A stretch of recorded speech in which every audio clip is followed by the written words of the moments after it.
কুয়াশার ভিতরে এই টেক্সচারটা দেখতে খুব সুন্দর লাগতেছে না? তো চলেন আজকে দেখাই এই টেক্সচারটা কিভাবে বানালাম।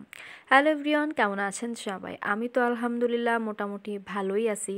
শীতের যা করুণ দশা কি বলবো, ডিসেম্বরে শীতকে অনেক অবহেলা করেছি, আর এই জন্য এবার শীত একেবারে খুব সুন্দরভাবে রিভেঞ্জ নিতেছে।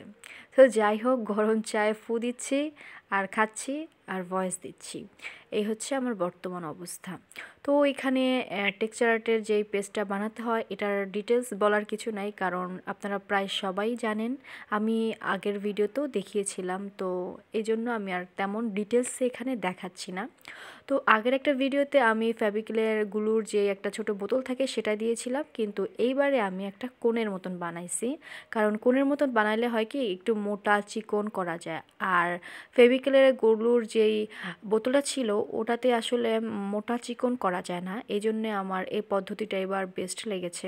তবে হাত তো অনেক কাঁচা, তাই একটু আঁকাবাঁকা হয়ে গেছে।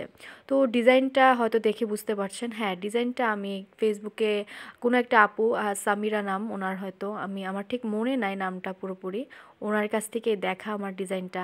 আসলে নতুন নতুন টেক্সচার আর্ট করতেছি, কেমন ধরনের ডিজাইন করব কি করব আমি ঠিক তেমন বুঝতে পারি নাই, কারণ প্রথম যে টেক্সচার আর্টটা করছিলাম সেটা পুরো নিজের বুদ্ধিতেই করছিলাম, এই জন্যই বেশি ভালো হয় নাই।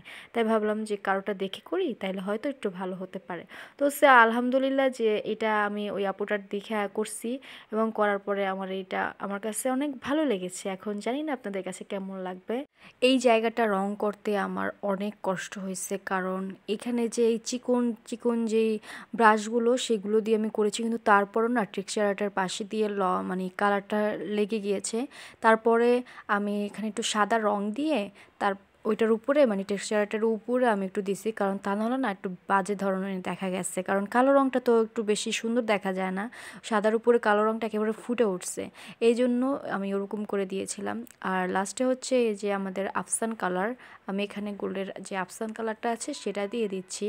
আমি কোনো ব্রাশের সাহায্যে দেবো না, আমি এখানে এভাবে হাতের সাহায্যে ট্যাপ ট্যাপ করে দিয়ে দিব, কারণ এতে আমার মনে হয় যে কালারটা আমার কাছে ভালো লাগে দিতে। ভিডিওটা রাত্রে করায় হয়তো তেমন একটা বোঝা যাচ্ছে না যে আফসান কালারটা, কিন্তু দিনের বেলাতে মানে আফসান কালারটা অনেক সুন্দর বোঝা গেছে। আর আমি না শুধু উপরের টুকুতে দিয়েছি, নিচের কোনো কিছুতে আমি কোনো আফসান কালার ইউজ করি না, ওটাতে শুধু সাদাই রেখেছি। And here is my final look. তো আমার কাছে কিন্তু এটা আলহামদুলিল্লাহ অনেক ভালো লেগেছে। এখন আপনাদের কাছে কেমন লেগেছে সেটা কিন্তু অবশ্যই কমেন্ট করে জানাবেন। আর আমার বাসার পাশে না একটু মানে কিছু সরিষা ফুল ছিল, তো আমি আজকে সরিষা ফুলের সাথে গিয়ে এই টেক্সচার আর্টের একটা ছবি তুলেছিলাম। ধন্যবাদ।